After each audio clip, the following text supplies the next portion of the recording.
Catus, Maximus here, this time with a quick review of the Makita JS 3200 10 gauge or heavy gauge sheet metal shear. And yes, this is the original case. It appears that there are a couple different cases that were shipped with the big shear. I actually have the JS 1600, which I reviewed a long time ago, but I don't even think I demonstrated it. So that's the small one, but this is the big heavy duty one.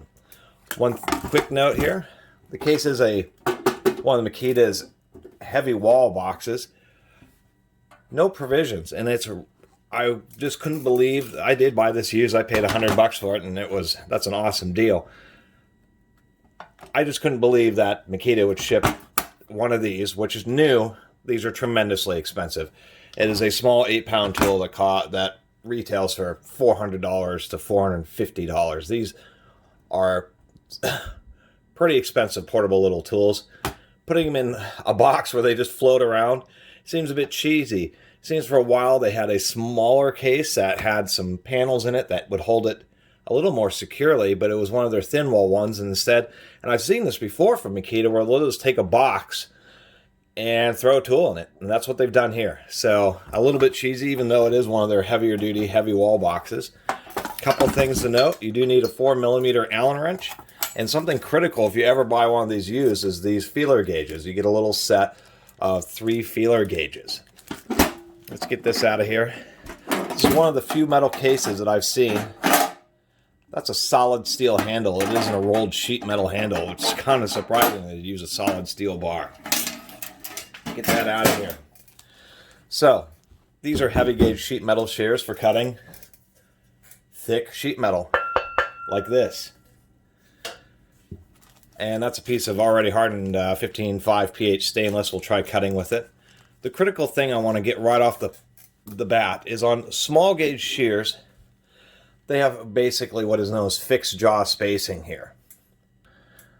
So on these shears, you just put in the jaw block and then you screw it in, and that spacing always stays the same. It's pretty close. It's less than 0.5 millimeter because it's made for cutting thin sheet stock. On bigger shears, you have to adjust the jaws because they will have a larger gap because of the way certain types of metals will roll over. The thicker that you're cutting, the actual more gap that you need between the lower and upper dies. Otherwise, you can have issues where it starts really causing excessive blade wear. You also don't want to cut thin material when the jaws are too wide. Otherwise, it has a tendency to want to fold over, and it can actually distort this heavy bottom shoe, which is indeed, as we can see, a big forged piece of steel. Power tool companies actually don't forge a lot of parts. They're not set up like hand tool companies for doing a huge variety of different forgings. So for Makita to have a forged part or to contract out a forged part, it's going to be much more expensive than, say, a wrench made by some tool company. That's what these feeler gauges are for. You have a 2mm, a 1.5, and a 1mm feeler gauge. Since I do have the smaller set of shears, I'll never be using the big set of shears to actually cut thin metal. So all you do, you put in the feeler gauge. A lot of times you want to have it set to, you don't want to run it until the jaw actually is in the extended position. You put in the feeler gauge, then you tighten this bottom jaw, and then use this little set screw with its jam nut to prevent that jaw from wanting to slide back. And that's also really important on these, because if there's so much forces involved with this tool that the friction of just this one set screw is enough to prevent the bottom jaw from actually being pushed backwards. So that's why they have the screws to prevent it from sliding backwards. You do not operate these if that screw is missing. And about that case, it's just crazy how big it is, but it's so large that it's kind of nice to be able to hold both of these. And so these are the matching pair. This is the JS 1600. And actually this model number makes sense. It's Japanese Shears 1.6mm. And that's what these are. This is Japanese Shears 3.2mm. 6-amp motor, pretty stout. This was made in 2012. And just after this, they revised this to a new body style. But Makita is one of those companies that if it ain't broke, don't fix it. And so their cordless tools is their big push. So a lot of their corded tools, they just don't update for periods of time, 20, 30 years. It's actually pretty crazy. This particular unit here has been made in this style since at least the 1980s. except for this one was made in 2002, and this is, even though it's a body style, from a long time ago. One thing that I will say about the smaller set, people like these better than the newer ones. The newer ones are based on the angle grinder body with this angle grinder side switch.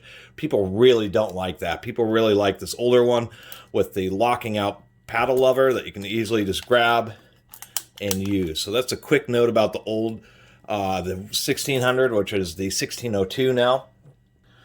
Try to get one of the older ones. This is a big heavy shear, as I said before. It's balanced actually pretty well, but this is one of the most front heavy tools you ever see. We have an uneven foot that doesn't even extend halfway back of the tool, but it can still stand up by itself because there's just so much mass in the front. And that's essentially the deal is they have to throw a lot of steel if you want to cut other steel products. It's a lot of forces involved. The plunger here doesn't move very far. It's actually inside a whole inset steel collar. Makita mistakenly actually says 8 cutting edges. That smaller one has 8 cutting edges because the dies are all square. So you actually have 4 cutting edges and you can flip it over and you have 4 more. But on this die, it isn't. You can put this die up here. It takes a little bit of work because you have to grind or drill out the threaded hole in this.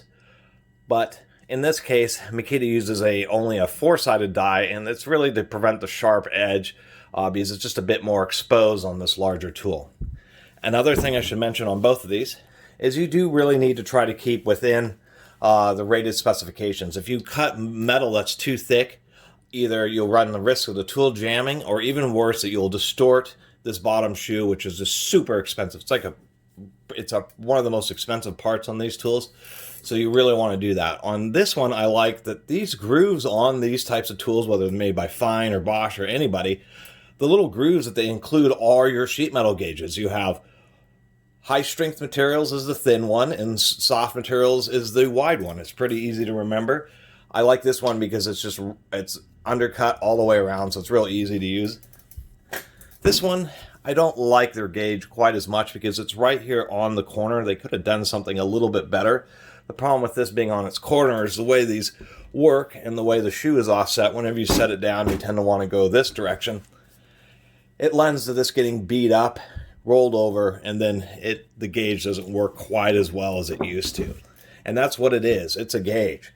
If you say, oh, I have a piece of steel, I know that this is stainless steel, which is a little bit more gummy. I also know it's not mild steel, higher strength.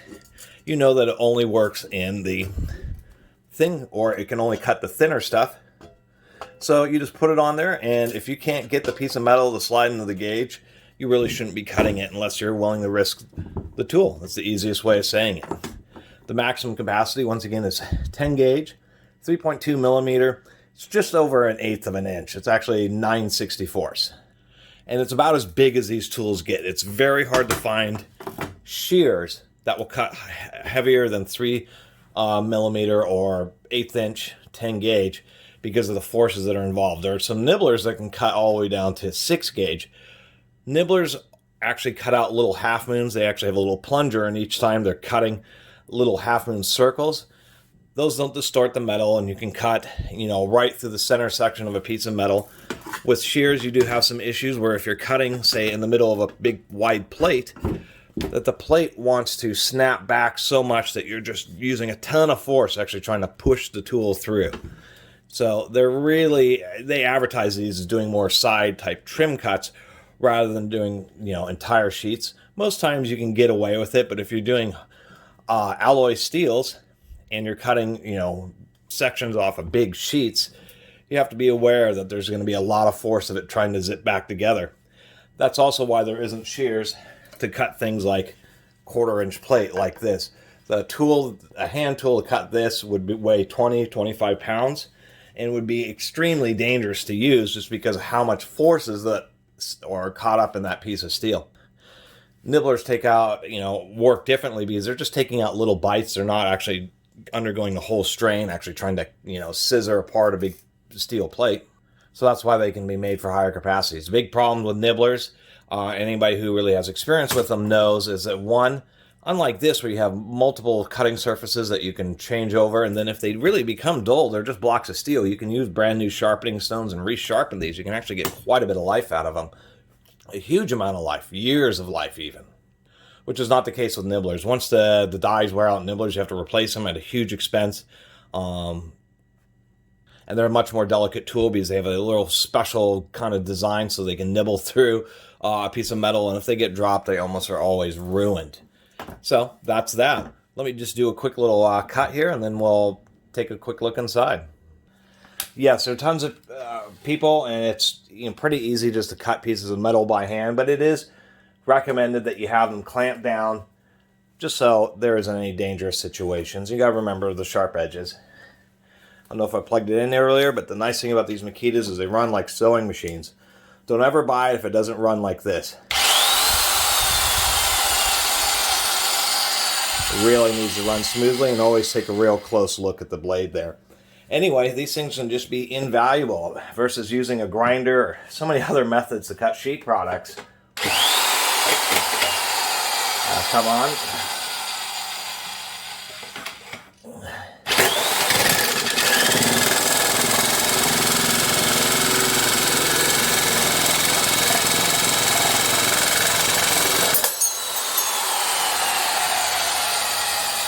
And you do need to be pretty careful. You can actually make a reasonably straight cut. I wasn't perfect there.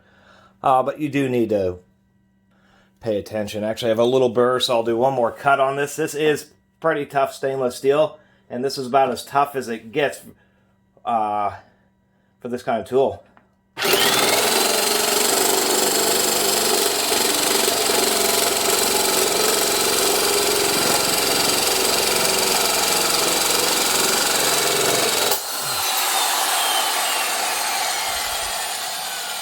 You can hear it snap off. This is about as tough as it gets, and that's why they have such big motors. You can hear it is actually bogging down a little bit and didn't zip right through like it would, say, if it was copper or something else.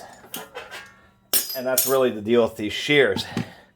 Just the disparity in strength. Now, when you have the jaws adjusted properly, what ends up happening is as it makes the cut, you do get just a little bit of a burr here. It's not too bad, but you do need to be careful about that, and you will need to file that.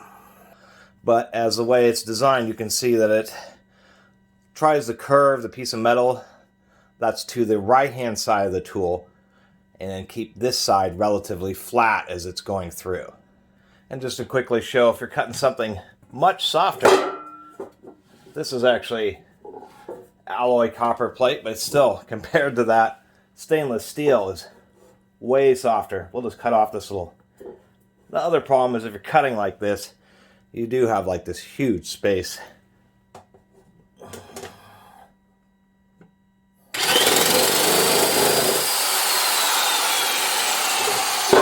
Just a huge difference there. Anyway, sorry for the longer video. Power tools are a bit more complicated, and I've seen a few of these over the years where they've been obviously ruined, where I've just looked and seen this bottom jaw bent or a variety of other issues.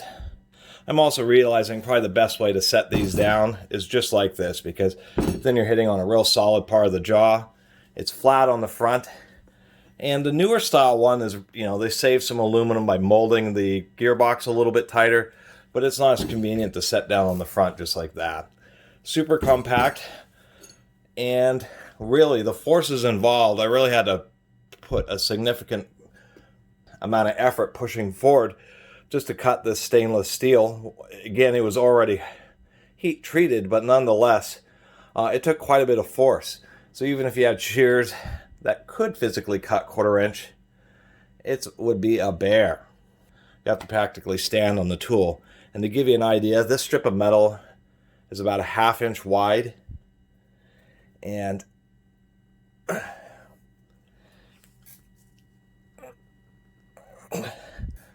this piece of steel is so strong, literally, and I'm not faking it here.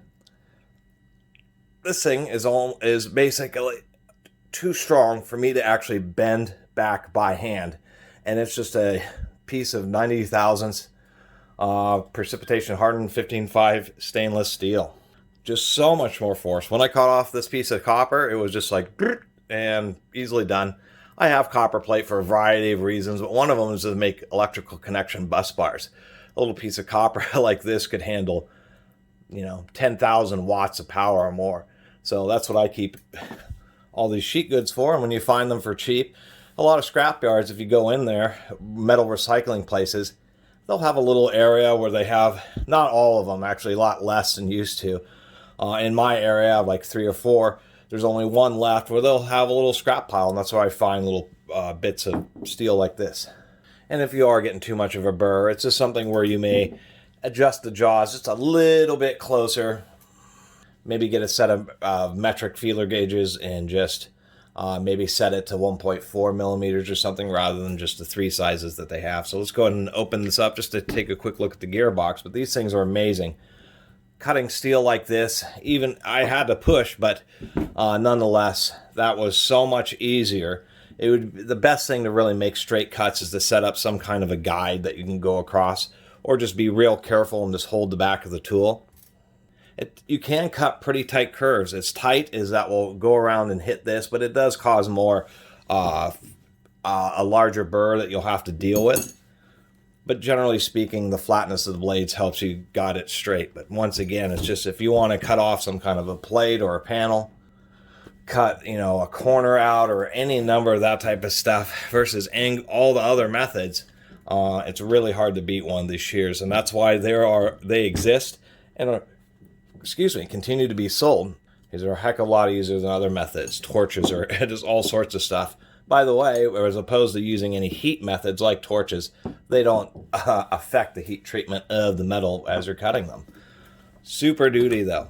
And it's surprising that they charge so much, but I think a lot of it just has to do with extra precision and really top-end materials and the fact that they don't sell many of these. As far as the back, I'm not going to open the switch. It's super basic. It's just a brush motor with a power switch. So that's all that's going on with the motor. And it's a Makita motor. It's balanced pretty well. Makita always seems to have a little bit lower vibration in their motors. Sometimes their overall build quality isn't the best, but it really is specific on the particular corded Makita tool. But something like this is still pretty good. The screws thread pretty deeply in the body. We can see how far down the threads go. Polycarbonate shell, which Makita used almost exclusively up and through, I guess it started changing in the 2000s. The deal with polycarbonate, and what I've learned in seeing enough old Makita tools, is the fact that fiberglass reinforced polycarbonate is super duty, strong plastic, but it's more prone to cracking because it is harder than fiberglass reinforced nylon. Fiberglass reinforced nylon is more resistant to getting cracked when it's dropped or something like that. And so that's why Makita has switched. But it's always kind of nice. The polycarbonate body tools always do seem to hold up well. It's a polycarbonate body tool because the plastic's hard enough for them to use machine thread screws instead of coarse plastic thread screws.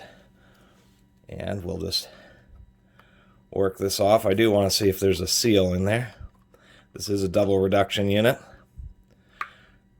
And unlike Milwaukee, and I've taken apart enough Milwaukee tools on my channel to show that you can put a heck of a lot more grease in a gearbox than this, because Milwaukee, it's one of the things that Milwaukee does to improve reliability is they're not chintzy with the grease. Let's get this. Surprisingly enough, it looks like a sleeve bearing down in there. This thing is entirely ball bearing except for one, and I've always found a little odd that Makita will do that. If this were a Milwaukee, they wouldn't, have one sleeve bearing. All the other bearings are needle bearings, pretty large size. What it looks like, we have a 7-tooth arbor, helical cut on the first stage, straight cut on the second stage. But since it has this extension, there is less pressure on this post from the gear wanting to rock downwards. So that's how they get away with it. Sleeve bearings are good for a variety of situations. They are not good for high continuous loads because the little oil film, they just don't hold up. They start overheating and having too much friction. But in this case, I suppose it's okay because everywhere else is nice large needle bearings. They're standard. They are separated. There are really high-grade needle bearings where they don't have cages, where it's just an entire stack of needles. So they're not the very best, but they're still pretty good. And then that's why they should run like a sewing machine. They're just real basic. We can see drilled holes to compensate for vibration, just like, because this is essentially the crankshaft. As you can see, it has that machined area that's offset, which would be, there's our connecting rod, which is needle bearings. And the bearing on the back of this is also needle.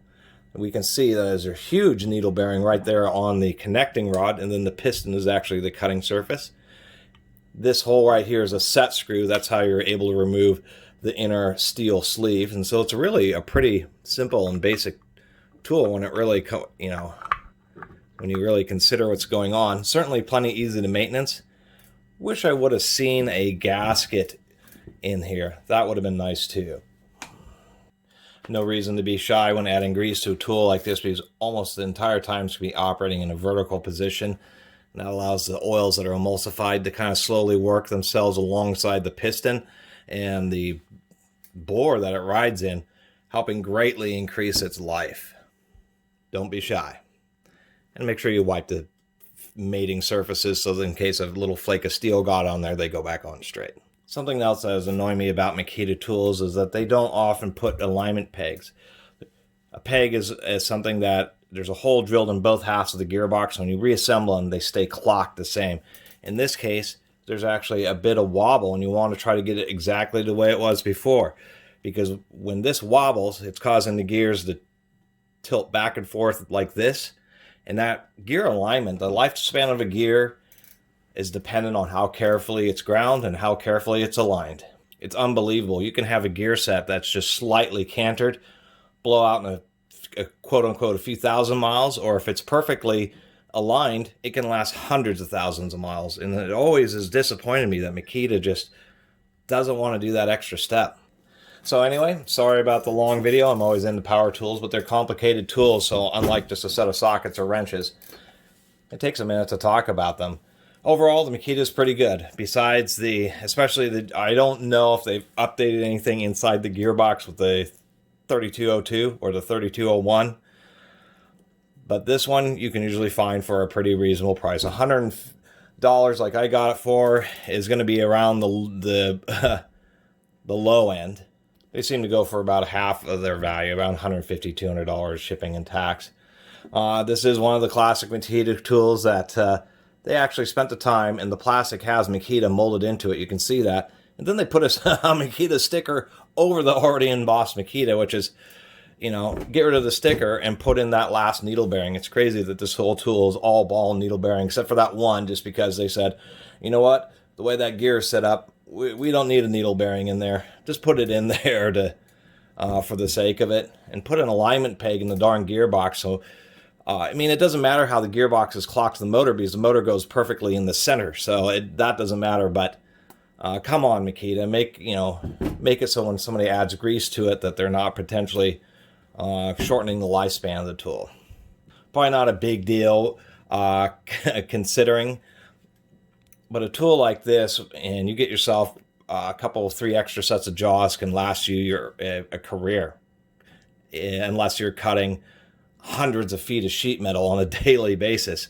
These things can last a super long time, and Makita could put more grease in the gearbox so it keeps this whole spindle and everything nice and lubricated. And a last quick tip regarding the burr like this that gets raised. If that starts getting really pretty bad, there's 2 causes. One is, I said earlier, just tighten up the jaws, just adjust this jaw just a little bit tighter. The second thing is, if the jaws are actually starting to get dull, and that will be pretty obvious because you just won't be able to feel a sharp edge, you'll be able to see that the bleeding edge is actually a little bit rounded. So if the jaws get dull, they'll also leave a big burr. So if you ever have a big burr, make sure your jaws are sharp. And if they're sharp, then just adjust the bottom foot just a tiny bit. Anyway, that's my review. I've always wanted it for a long time because I've always had to use grinders to essentially do cuts in steel, and it's unbelievable. It's jet engine loud grinding on sheet goods, using a grinder to cut sheet goods. And when you just need a little cut out of some kind of strong steel, these are just so fast, so quiet, and so convenient, because you can just grab it, draw your line, and do your darn cut nice and easy without huge shower sparks and a bunch of other baloney.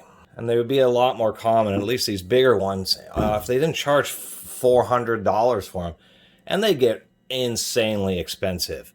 An 8-gauge set of nibblers is $2,000. Fine has a set of 6-gauge nibblers. They're $3,000. So these types of tools are always just like really expensive. You're like, wow, that's a tool that's just a little bigger in my hand. Why is that $400 to $500?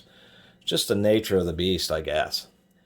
Anyway, I really appreciate everybody who's been watching and subscribing. And if you haven't subscribed, please do. Until next time, Catus Maximus out.